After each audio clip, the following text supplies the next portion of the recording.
मंगलमय मंगल करण वीतराग विज्ञान। नमो ताहि जात भय अरहंतादि महान। करि मंगल करि हो महा ग्रंथ करन को काज। जात मिलय समाज सब पावै निज पद राज। बहुविधि मिथ्या गहन करि मलिन भयो निज भाग। ताको होत अभाव सहज रूप दर्शाय।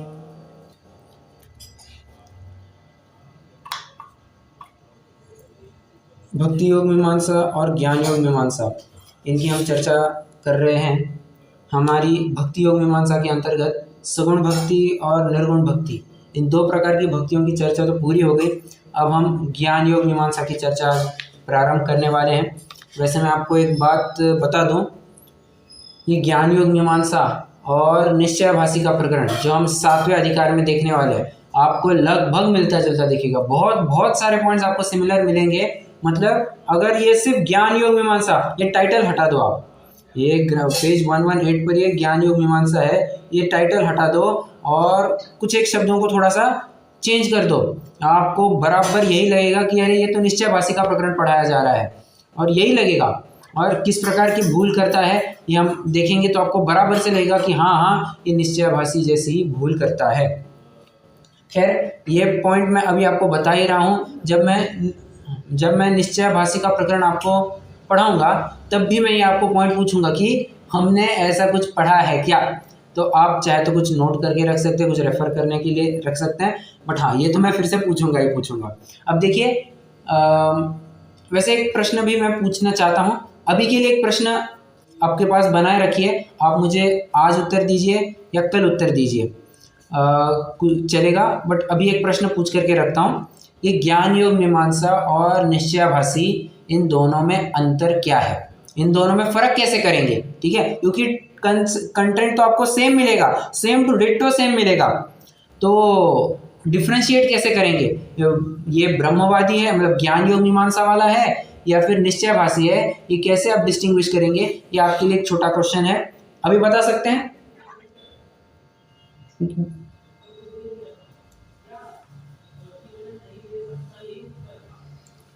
चलो कोई बात नहीं, आप विचार कीजिएगा, मुझे कल तक बताए तो भी चलेगा, नहीं तो फिर अपन बाद में भी कभी देखेंगे, बट ट्राई कीजिए। क्वेश्चन दिया था ना? हाँ कल मैं आ रहा हूँ, मैं उसके ऊपर भी आ रहा हूँ मैं, हाँ मैं कल उसके ऊपर भी आ रहा हूँ। बहुत अच्छा कि आपने याद भी करके दिलाया। चलो, हाँ मैं तो ये कह रहा था कि ये निश्चयाभासी और ये ज्ञान योग मीमांसा, ये अपन टॉपिक, ये जो मैंने प्रश्न पूछा ये कभी बाद में भी अपन वैसे देख सकते हैं, बट हाँ प्रयास कीजिएगा कि कल ही उत्तर देंगे, ठीक है। कल अब आप बताइए होमवर्क क्या था और उत्तर क्या है, दोनों भी बातें बतानी है।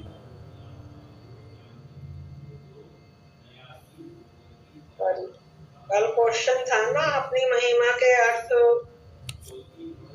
कुछ इस तरीके से बराबर, तो उसका उत्तर मिला सृष्टिकर्तावादी, इसका उत्तर है सृष्टिकर्तावादी में है। हाँ, अपनी महिमा के अर्थ अपने अनुचरों का पालन करें। बहुत बढ़िया, परफेक्ट, ये परफेक्ट आंसर है, बहुत अच्छा बहुत अच्छा। और यही मैं चाह रहा था, वहाँ हमने देखा था वो क्या कहता है, थोड़ा सा संदर्भ भी याद दिला दूं। कुमकुम जी आपने पढ़ा तो शायद आपको तो पता चल ही गया होगा। बात ये चल रही है कि वहाँ पर सृष्टिकर्तावाद का खंडन चल रहा है और ब्रह्मवादी कहते हैं नहीं नहीं, अपनी महिमा बनाए रखने के लिए ब्रह्म को ये सब काम करना पड़ता है, ठीक है।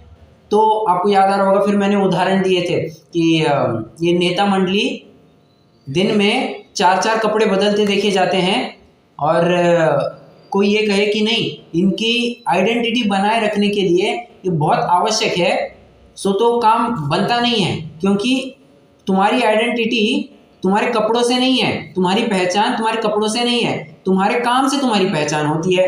बस यही बात कहते हैं, और यहाँ पर भी यही बात कही जा रही है कि नहीं नहीं, भगवान की महिमा बनाए रखने के लिए ये सब करना पड़ता है। तो ये हीरोगिरी काय के लिए करना, और हीरोगिरी किन के बीच में करना, ये तुम्हारे हैं ऐसा नहीं, ये तुम ही तो हो।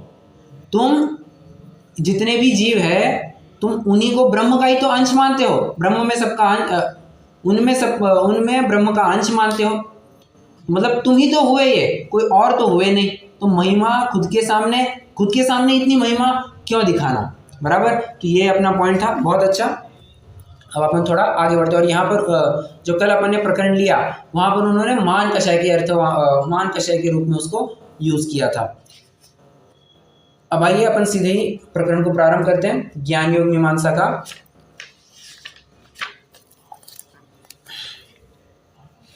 देखो, अब अन्य मत प्ररूपित ज्ञान योग से मोक्ष मार्ग का स्वरूप बतलाते हैं। एक अद्वैत सर्वव्यापी ब्रह्म को जानना उसे ज्ञान कहते हैं, सो उसका मिथ्यापना तो पहले कहा ही है। क्या कहा? सर्वव्यापी पने का जो खंडन था वो तो हम पहले ही करके आ चुके हैं।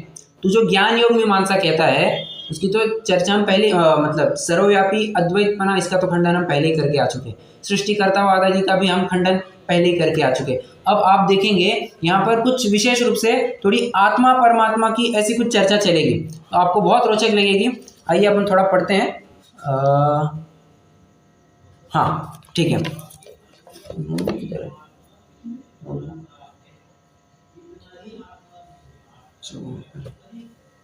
एक मिनट। हाँ,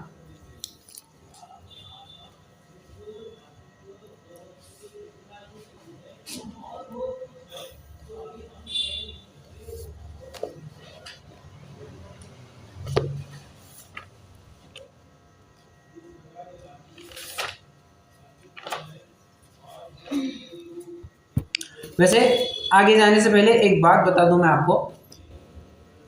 आपको ये जितने भी कबीर के छंद मिलेंगे, संत कबीर हम कहते हैं ना, वे कौन अपने कल करे सो आज कर, आज करे सो कल, पल में परलय होएगी, बहुरी करोगे कब।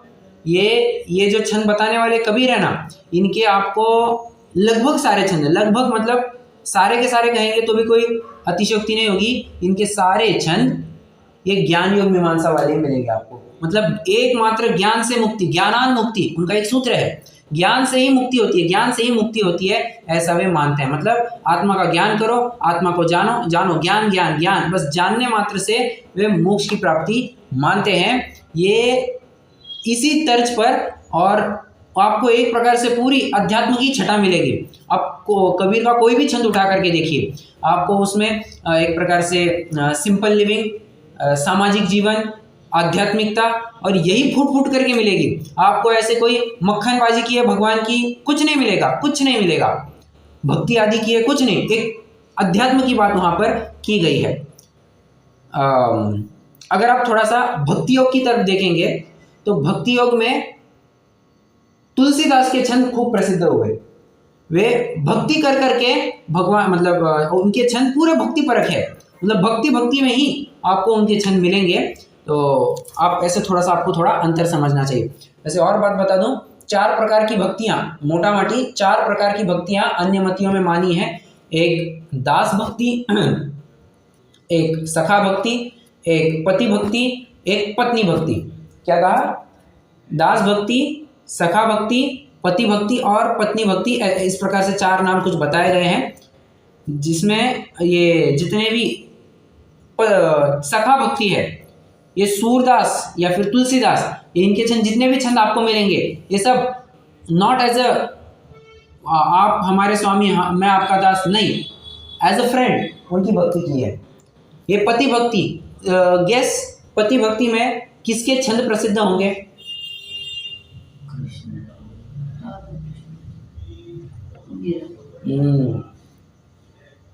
किसके छंद प्रसिद्ध होंगे, मतलब कौन सी कवयित्री होके गई है? चलो मैंने थोड़ा सा हिंट भी दे दिया। मीरा। परफेक्ट, बहुत बढ़िया। मीरा के छंद ये पूरे के पूरे पति भक्ति के रूप में है। मतलब शादी, समझना, शादी हो गई, मीरा की भी कहानी ऐसी है, घर में उसका पति है, कृष्ण की मूर्ति है और भक्ति में इतनी तल्लीन हो गई कि अपने विवाहित पति को तो छोड़ दिया और कृष्ण को एज अपना पति मान करके सारी भक्तियां लिखने लग गई। और जिस प्रकार से पति के साथ बात करती है वैसी सारी बातें कृष्ण के साथ करने लग गई कि हे स्वामी, हे नाथ, ऐसी ऐसी बातें करने लग गई। और फिर सुहाया नहीं लोगों को, उसको घर से बाहर निकाल दिया गया और उसके ऊपर कई सारे संकट भी लाए गए, उसको मारने तक का भी प्रयास किया गया और परंतु वो बच निकली उसमें से। तो लोग कहते थे कि उसमें उसको कोई दैवी शक्ति, मतलब कृष्ण प्रसन्न है, उसको कृष्ण प्रसन्न है। और फिर इसको लेकर के उसके बाद फिर मीरा के छंद काफ़ी प्रसिद्ध हुए। कहना मैं ये चाहता हूँ कि वह पति भक्ति, भगवान को पति के रूप में देखते हैं, कोई पत्नी के रूप में देखता है, कोई दास के रूप में, मतलब आप हमारे स्वामी, मैं आपका दास, हम आपकी भक्ति करने आए हैं। इस प्रकार से वहाँ पर छंद मिलेंगे आपको। तो लगभग ये 4 प्रकार की भक्तियाँ कही जाती हैं। ये हालांकि भक्ति योग का थोड़ा प्रकरण होना चाहिए था, मैंने अभी आपको बताया, कोई दिक्कत नहीं। और ज्ञान योग का भी मैंने आपको बता दिया। चलो अब अपन एक एक पॉइंट वाइज चर्चा करना प्रारंभ करते हैं। आप हेडिंग लिखिए ज्ञान योग मीमांसा। मैं तो अभी थोड़ा सा आपको नोट करना पड़ेगा क्योंकि यहाँ पर ये थोड़ा सा चुस्त प्रकरण है, मतलब आपको समझने में भी आनंद आएगा और थोड़ा सा लिखना भी पड़ेगा इसमें क्योंकि हैवी कंटेंट है ये थोड़ा। देखो पहला पॉइंट लिखिए, यदि अनादि से सर्वथा शुद्ध माने, यदि अनादि से सर्वथा शुद्ध माने, यदि अनादि से सर्वथा शुद्ध माने तो मोक्ष का उपाय किस लिए करे।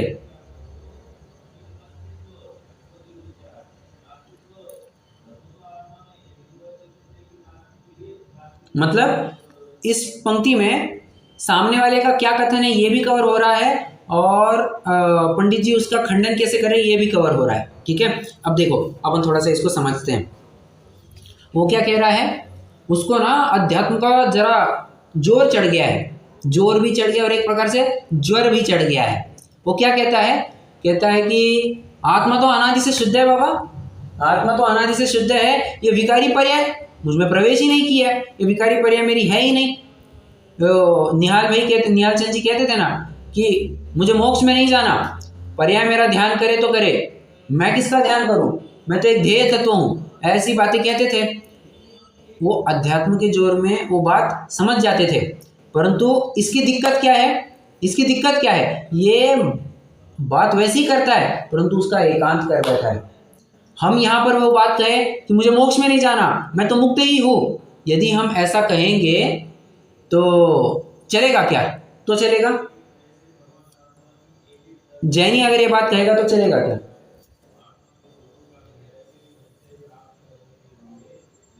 नहीं। क्यों,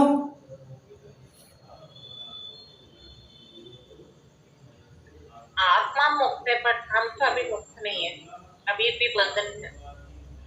आप और आत्मा फिर आप कैसे डिस्टिंग्विश कर रहे हैं, बंधन है ना, कर्म है। तो बंधन आत्मा को है, मुझे बताइए तो फिर वो बंधन आत्मा को है या शरीर को है। आत्मा को भी है, बराबर, तभी तो नहीं छूट रहा। बराबर बराबर, नहीं है, एक देश अवगाना, यस, एक देश अवगाना नहीं, एक देश अपेक्षा। हाँ, तो एक देश अपेक्षा बराबर, एक देश या फिर किसी अपेक्षा से। अब आपका बराबर उत्तर आया कि हाँ आत्मा बंधा हुआ है, परंतु अपेक्षा क्या है, पहले अपन थोड़ा अपना अध्यात्म क्या कहता है, हम अपने साइड में जिनागम के परिप्रेक्ष्य में इस बात को कैसे घटित कर सकते जरा समझिए। देखिए आगम भी क्या कहे, बट 2 प्रकार के नए होते हैं, निश्चय व्यवहार वाले नहीं, वो कौन से, वो किसी एक विशिष्ट दृष्टि से 2 प्रकार के नए बताए जाते हैं। हाँ बराबर बराबर, मैं वही कहना चाह रहा हूँ, द्रव्यार्थिक पर्यायर्थिक। बट जैसे अध्यात्म के नए है ना, उसी प्रकार कुछ और एक टाइटल है, ये द्रव्यार्थिक पर्यायर्थिक को कोई और एक टाइटल है, मैं वो टाइटल भूल रहा हूँ, खैर जो कुछ भी हो। तो ये जो द्रव्यार्थिक नए पर्यायर्थिक नए है, ये एक ही नहीं, आगम के नए तो 7 नए हो गए, नैगम, संग्रह, व्यवहार, रुजुसूत्र, शब्द, समभिरूढ़ एवं भूता नया, ये 7 नए हो गए। हाँ, किसी अपेक्षा से इन दोनों को भी आगम के नए कहा जाता है, नो डाउट। ठीक है, तो वैसा ले सकते हैं, आगम के नए कहिए, कोई दिक्कत वाली बात नहीं। बात यह है कि ये द्रव्यार्थिक नय और पर्यार्थिक नय। द्रव्यार्थिक नय किसको मुख्य करता है? ये द्रव्य को मुख्य करता है। पर्यार्थिक नय किसको मुख्य करता है? पर्याय को मुख्य करता है, बराबर। किसको? अरे एक ही द्रव्य को द्रव्यार्थिक नय से देखेंगे तो शुद्ध दिखेगा। द्रव्य है वैसा है, द्रव्य में कब से बंधन होने लग गया। और पर्याय की दृष्टि से देखेंगे तो वही वस्तु आपको क्या होगा? आपको मलिन दिखेगी। वर्तमान की पर्याय की आप विचार कीजिए, आप द्रव्य दृष्टि से देखिए, आप द्रव्यार्थिक नय से देखिए तो द्रव्य तो जैसा का तैसा है। द्रव्य में क्या बदला हुआ है? द्रव्य में तो कुछ भी नहीं बदला है। जैसा अनादि से है वर्तमान में भी वैसा ही है और अनंत काल तक वैसा ही रहेगा, कुछ भी तो फर्क नहीं पड़ रहा है। तो आत्मा इस प्रकार से अबंध है? हाँ, बिल्कुल अबंध है, कोई भी कर्म का लेप नहीं चढ़ा है। परंतु यदि पर्यार्थिक नय से देखेंगे तो बराबर से आत्मा आपको बंधी हुई मिलेगी, कर्म बंधन से युक्त मिलेगी और संसार में अटकती हुई मिलेगी। तो कहना मैं इतना चाहता हूं कि वर्तमान की जो अपनी पर्याय है ये मलिन है, ठीक है। पर्याय की दृष्टि से देखेंगे तो मलिन है, परंतु सिर्फ मलिन कहेंगे मैं कहना ये चाहता हूं, कब मलिन हमको समझना और किस परिप्रेक्ष्य में समझना, ये थोड़ा सा अपेक्षा हमें समझनी चाहिए। देखो मैं थोड़ा और एक्सप्लेन करता हूं। बात ऐसी है, जीव क्या कहता है, स्वच्छंदी जीव क्या कहता है? वो कहता है कर्म तो मुझ में चढ़े ही नहीं है, कर्म का तो मुझ में प्रवेश ही नहीं है। अरे इस पर्याय का मुझ में प्रवेश ही नहीं है तो मैं क्यों कोई उद्यम करूं? मैं तो अबंध हूं, अब मैं तो मुक्त स्वरूप हूं, मुझे क्यों कुछ पुरुषार्थ करना है? कोई पुरुषार्थ नहीं करना है। और पुरुषार्थ न करके वो अपुरुषार्थी हो जाता है, निठल्ला बैठता है, निरुद्यमी होता है और आलसी होकर के विषय भोगों में प्रवृत्ति करता है। ये उसकी दिक्कत है, ठीक है। तो उसको बताना पड़ा कि बाबा तू जो कहता है ना कि आत्मा अबंध है, यू आर सैडली मिस्टेकन। आत्मा अबंध नहीं है, वो तो पूरा बंधा है। और मुझे बताओ, चलो आप रोटी काय पर सेकते हैं? थोड़े दिन पहले उदाहरण आया था, रोटी काय पर सेकते हैं?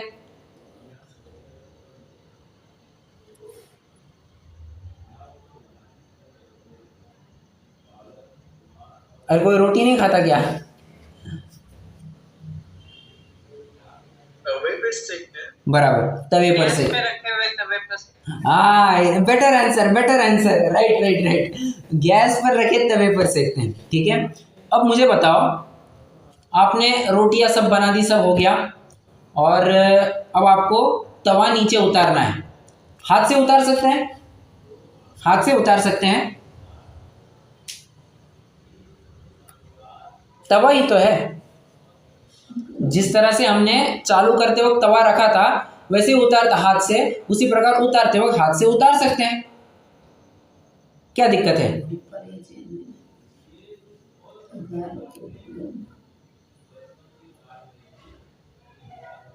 अरे कुछ तो बोलिए। गरम हो गया। तो कंप्लीट आंसर दीजिए, मैं जानता हूं, मैं आपका आशय भी समझ चुका हूं। हाँ, वो गर्म हो गया, हाथ जल जाएगा, इसलिए कुछ कपड़ा या कुछ पकड़ वगैरह लेके।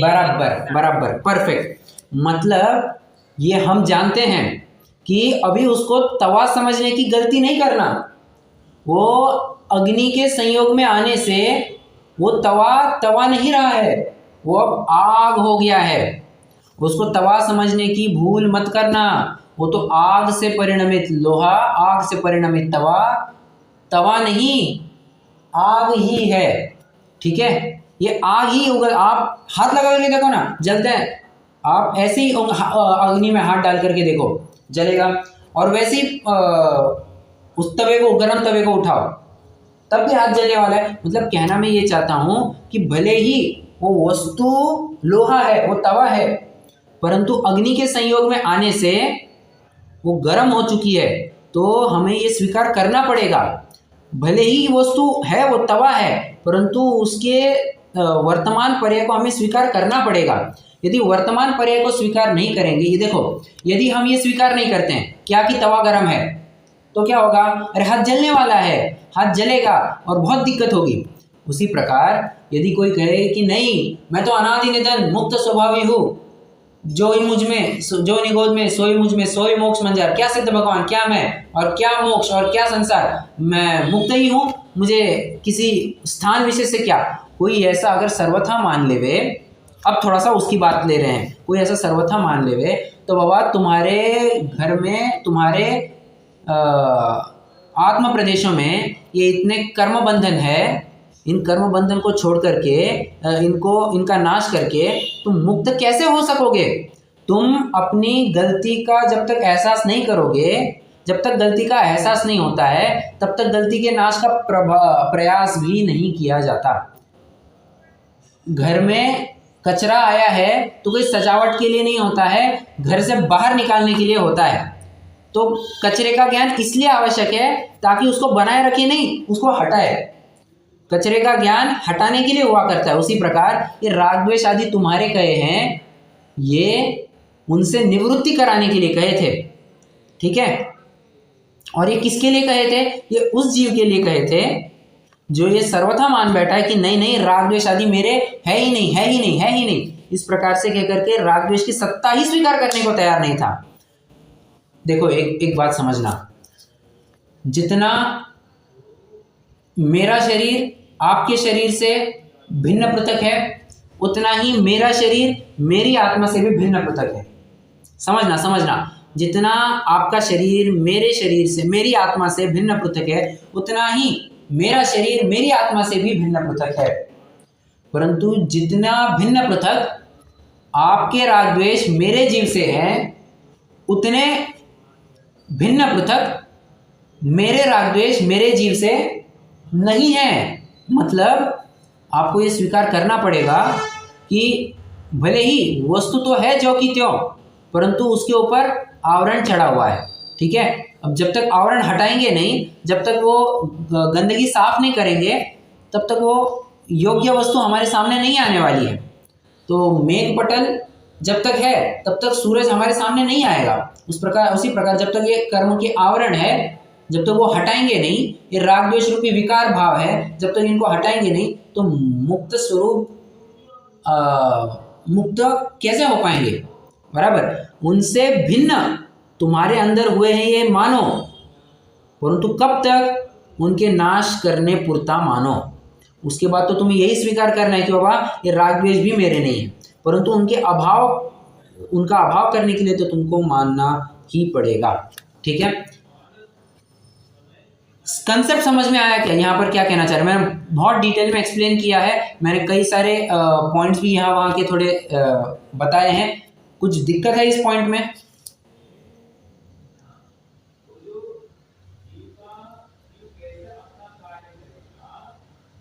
गारंटी है, सही है। एक दोष है, ठीक करना है, यही कहना चाह रहे हैं। बराबर, वर्तमान में दोष है, उसको ठीक करना है, बट वो मानने को तैयार नहीं है।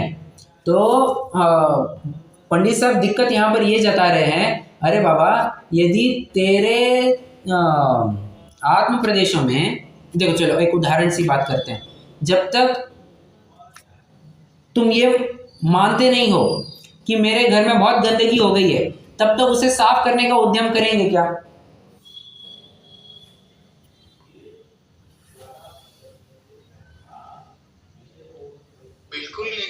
बिल्कुल नहीं करेंगे, बराबर। पर जैसे ही हमें समझ में आ गया कि हाँ हमारे घर में गंदगी है, तो ज्ञान हो गया, तो क्या बस कचरा वैसे ही बनाए रखे? तो हम करते क्या है? उसको बाहर निकालते हैं। तो ज्ञान किया मतलब कचरे का ज्ञान किया उसको बनाए रखने के लिए नहीं, उसका अभाव करने के लिए, उसको बाहर निकालने के लिए। उसी प्रकार यदि हम सर्वथा ये मान लेवे, अब पंडित साहब का पॉइंट आ रहा है, यदि हम सर्वथा ये मान लेवे कि आत्मा अनादि निधन शुद्ध ही है, सर्वथा यही मान लेवे, तो मोक्ष का उपाय भले कोई क्यों करेगा। तो संसारी और मुक्त फर्क क्या पड़ता है, जब यहाँ पर भी वही बात है, सिद्ध में भी वही बात है, तो फिर मोक्ष का उपाय करना किसके लिए, ये पॉइंट, पहला पॉइंट यहाँ पर बताया गया है। ठीक है, आइए एक पैराग्राफ पढ़ लेते हैं। तथा अपने को सर्वथा शुद्ध ब्रह्म स्वरूप मानना, काम क्रोधादिक व शरीर आदि को भ्रम जानना, उसे ज्ञान कहते हैं, सो यह भ्रम है। आप शुद्ध है तो मोक्ष का उपाय किस लिए करता है। आप शुद्ध ब्रह्म ठहरा तब कर्तव्य क्या रहा, बराबर, कुछ करने लायक बचा ही क्या। तथा अपने को प्रत्यक्ष काम क्रोधादिक होते देखे जाते हैं और शरीर आदि का संयोग देखा जाता है, सो इनका अभाव होगा तब होगा। वर्तमान में इनका सद्भाव मानना भ्रम कैसे हुआ। अब वो और बात क्या समझता है, वो कहता है कि नहीं नहीं, ये काम क्रोध आदि है ना, ये शरीर आदि है ना। अब पहले पॉइंट में ही आपको लिखना है काम क्रोध आदि व शरीर आदि भ्रम नहीं है। क्या पॉइंट लिखेंगे, पहले पॉइंट में लिखना है काम क्रोध आदि व शरीर आदि भ्रम नहीं है।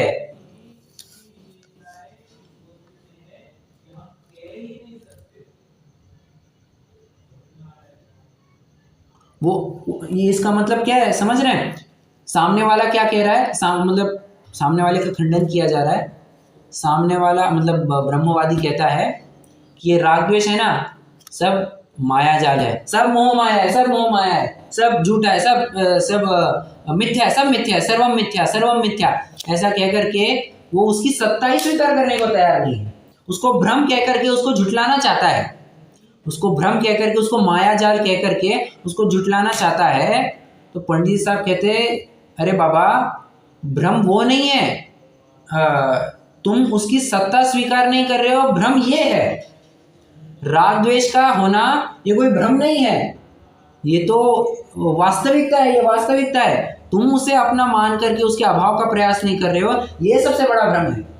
फिर से लेट आई रिपीट, सामने वाला क्या कह रहा है कि राग द्वेष आदि की सत्ता है ना, ये बहुत बड़ा भ्रम है, ये भ्रम है, उसको मायाजाल कहना चाहता है। राग द्वेष की सत्ता के ऊपर ही वो प्रश्न चिन्ह उपस्थित कर रहा है। पंडित जी साहब कहते हैं, बाबा राग द्वेष की सत्ता है, इट एग्जिस्ट, बट उसकी सत्ता होने के बावजूद भी तो उसके अभाव का प्रयास नहीं कर रहा, ये सबसे बड़ा भ्रम है। ठीक है,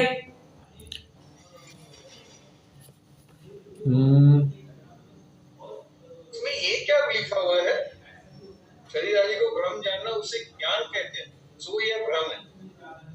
ज्ञान कहते से क्या मतलब है, एक मिनट, काम क्रोधादिक व शरीर, देखो, तथा अपने को सर्वथा शुद्ध ब्रह्म स्वरूप मानना, काम क्रोधादिक व शरीर आदि को भ्रम जानना, उसे ज्ञान कहते हैं। मतलब उनका मेन कंसेप्ट क्या है, आप ज्ञान करेंगे तो आपको मोक्ष हो जाएगा, ज्ञान करना यही मोक्ष है। तो ज्ञान करना मतलब क्या, स्वयं को शुद्ध ब्रह्म स्वरूप मानना और काम क्रोधादि शरीर आदि को भ्रम जानना, ये उनमें ज्ञान है। और मतलब तुम ऐसा जानोगे तो तुम्हें मोक्ष की प्राप्ति हो जाएगी। मतलब राग द्वेष को भ्रम जानना, ये उनके यहाँ पर मोक्ष बताया गया है। ऐसा सिर्फ जानना है, करना कुछ नहीं। हाँ, बराबर। तो पंडित साहब ने फिर यही आपत्ति जताई है, बाबा तुम सिर्फ जानोगे या जान करके उसके अनुसार एक्ट भी करोगे। देखो, हमारे सामने हमें ये पता चल गया कि ये रस्सी नहीं, ये सांप है, बताओ उस अनुसार एक्शन होगी या नहीं होगी, हम दौड़ेंगे या नहीं दौड़ेंगे।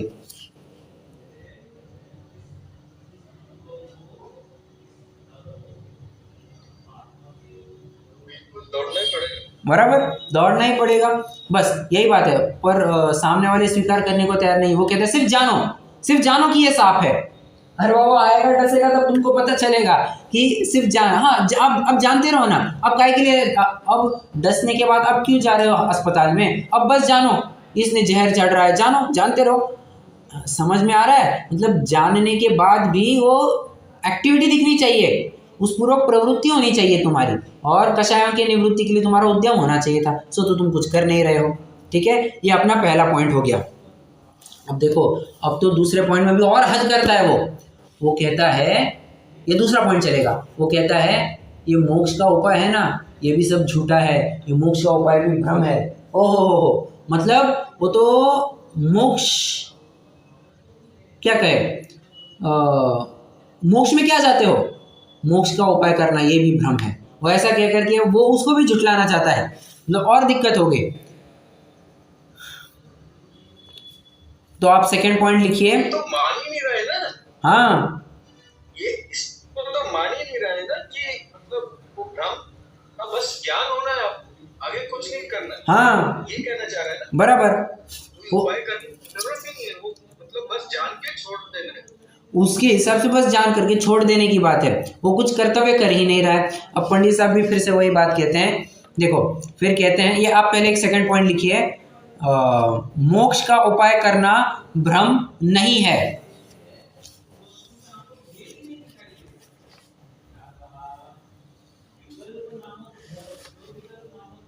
या फिर मोक्ष का उपाय करना मिथ्या नहीं है।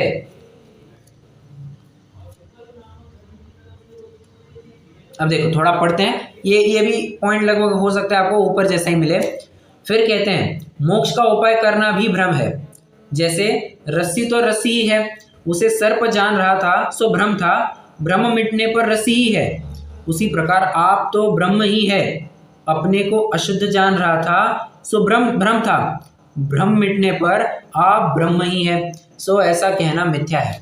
यदि आप शुद्ध हो और उसे अशुद्ध जाने तो भ्रम है, और आप काम क्रोध आदि सहित अशुद्ध हो रहा है, उसे अशुद्ध जाने तो भ्रम कैसे होगा, शुद्ध जानने पर भ्रम होगा। सो झूठे भ्रम से अपने को शुद्ध ब्रह्म मानने से क्या सिद्धि है। पंडित साहब का मुद्दा आप समझने की कोशिश कीजिए, बहुत बारीक पॉइंट कह रहे हैं। कहना ये चाहते हैं तो अशुद्ध को अशुद्ध नहीं मान रहा है, ये सबसे बड़ा भ्रम है। अशुद्ध को तो शुद्ध, अशुद्ध अवस्था को तो शुद्ध। देखो किट्ट कालिमा से युक्त सोना है, ठीक है, खदान में से अभी अभी निकाला है, किस भाव बिकेगा, 1 लाख रुपया तोला भाव बिकेगा, 1 लाख रुपया तोला भाव बिकना चाहिए ना।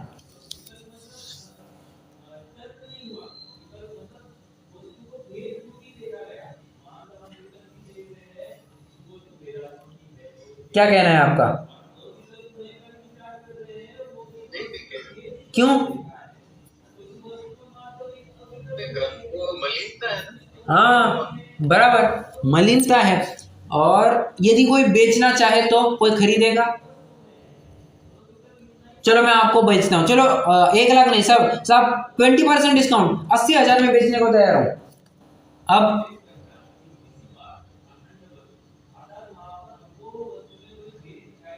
अब खरीदेंगे क्या? शुद्धता में थोड़ा मतलब आदमी वो नहीं होगा सेटिस्फाइड। हाँ बराबर, वो दम थोड़ी ना है, जो सोना है और जो किट्ट कालिमा से युक्त सोना है, फर्क है दोनों में। और यदि कोई उसी को माने कि नहीं नहीं ये 1 लाख रुपया बराबर है, तब तो उसके अभागे की महिमा हम क्या कहेंगे। और अगर उसको 1 लाख रुपए के भाव में बेचने जाएगा तो नहीं बिकेगा, कोई खरीदने वाला नहीं है, उससे कोई खरीदने वाला नहीं है। हाँ उसको ये श्रद्धा जरूर रखना चाहिए कि वो जो 1 लाख रुपया सोना है ना, वो इसी में से निकलेगा, इसी के ऊपर प्रक्रिया करेंगे, इसकी मलिनता हटाएंगे तो बराबर वो 1 लाख रुपया एकदम चमकता सोना मिलेगा, गोल्ड। परंतु यदि वो वर्तमान में ही उसको मान ले कि नहीं नहीं ये 1 लाख रुपया बराबर है, तब तो उसका बहुत बड़ा भ्रम है। तो उसको समझना पड़ेगा कि ये टाइम पास नहीं है। तो क्या कह रहा था मैं ये कह रहा था, अब ये मोक्ष का उपाय करना कोई टाइम पास नहीं है, मतलब कोई फालतू में अपना समय गंवाने के लिए बैठा नहीं है कि वो किट्ट कालिमा से युक्त खदान में से सोना निकाले, मतलब वो मिट्टी के ढेले निकाले, फिर उसको प्रोसेस करे, उसकी मिट्टी बाजू में करे, उसको एक पर्टिकुलर हीटिंग पॉइंट पर लाए और फिर उसका सोना बनेगा। एक कोई टाइम पास थोड़ी ना है, बराबर। तो उसी प्रकार तू उसको अगर भ्रम मानेगा तो तू मोक्ष को कैसे प्राप्त कर पाएगा, मोक्ष तो प्राप्ति नहीं कर पाएगा। और भ्रम तो ये है ना, देखो कोई ये कहे जैसे भारत और अभी लगभग पिछले हफ्ते में भारत और इंग्लैंड की मैच हुई थी, ठीक है, भारत हार गया था। कोई भारत हारने के बाद भी यही कहे नहीं नहीं मैं तो यही मानूंगा कि इंडिया जीता है, इंडिया जीता है, तो क्या कहेंगे? अरे बाबा तू छोड़ ना, अभी हारा है तो उसकी बात करना। हाँ हम ये जरूर मानते हैं कि जीतने की ताकत है, नो डाउट, और तू उसकी अपेक्षा से कह रहा है कि जीते हैं तो कोई दिक्कत नहीं, परंतु वर्तमान की मैच की बात करेगा तो हार गई है, इंडिया हार गई है, तो ये कैसे कह सकता है कि नहीं नहीं इंडिया जीती ही है? शक्ति अपेक्षा बात करो, उसमें कोई दिक्कत नहीं है, परंतु तुम वर्तमान पर्याय की भी यही बात करोगे, जो जैसा स्वभाव है वैसे ही पर्याय है, यदि यही वर्तमान में भी मानोगे तब तो तुम्हारा मिथ्या तो कभी दूर होगा ही नहीं, क्योंकि तुमने तुम्हारे अंदर कोई गलती है ये स्वीकार ही नहीं की है। और जब तक बिन जाने ते दोष गुणन को कैसे तजिए गई है तो उसका तुम अभाव का प्रयास भी नहीं करोगे। ठीक है, चलो ये पॉइंट हो गया अपना। मैं क्या लिखा है आपने कि मोक्ष का उपाय कोई भ्रम नहीं है। आप चाहे तो एक छोटा सा और पॉइंट लिख सकते हैं, ब्रह्म बी लिखिए, ब्रह्मवादी बी लिखिए, ब्रह्मवादी क्रोधादि की सत्ता ही भ्रम है। ब्रह्मवादी क्या कहता है? क्रोधादि की सत्ता ही भ्रम है।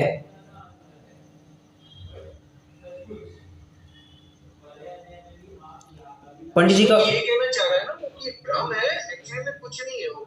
हाँ सब इल्यूजन है, सब वो ये कहना चाहता है, एक्चुअली में नहीं है, मतलब यही हुआ ना उसका। हाँ बराबर, वो सत्ता ही मानने को तैयार नहीं है, बराबर, सर्वशुद्ध मान रहा है उस चीज को। करेक्ट करेक्ट, सर्वशुद्ध मान रहा है, पर्याय में सर्वशुद्ध मान रहा है। तो अब पंडित जी का उत्तर लिखिए, जे क्रोधादि को उपादेय मानना भ्रम है। ब्रह्मवादी क्या कह रहा था? क्रोधादि की सत्ता ही भ्रम है, सत्ता मानना ही भ्रम है। और पंडित जी का उत्तर क्या है? बाबा क्रोधादि को उपादेय मानना भ्रम है, उसकी सत्ता कोई इल्यूजन नहीं है, it actually exists, it exists.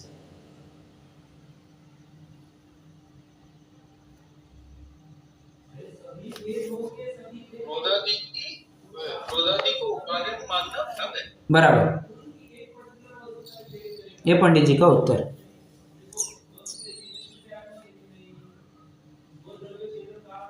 ठीक है, चलो मैं अभी नया पॉइंट नहीं चालू करूंगा, क्योंकि नए पॉइंट के लिए मुझे लगभग आधी कक्षा रहेगी, हाफ मतलब 30 to 35 मिनट्स मुझे अगला पैराग्राफ, अगला पॉइंट कवर करने के लिए लगेंगे, तो अभी तो मैं वो नहीं चालू करूंगा। अभी अपन रुक जाते हैं, आपको कोई प्रश्न हो तो पूछ सकते हैं, नहीं तो अपन अभी जिनवाणी स्तुति करेंगे।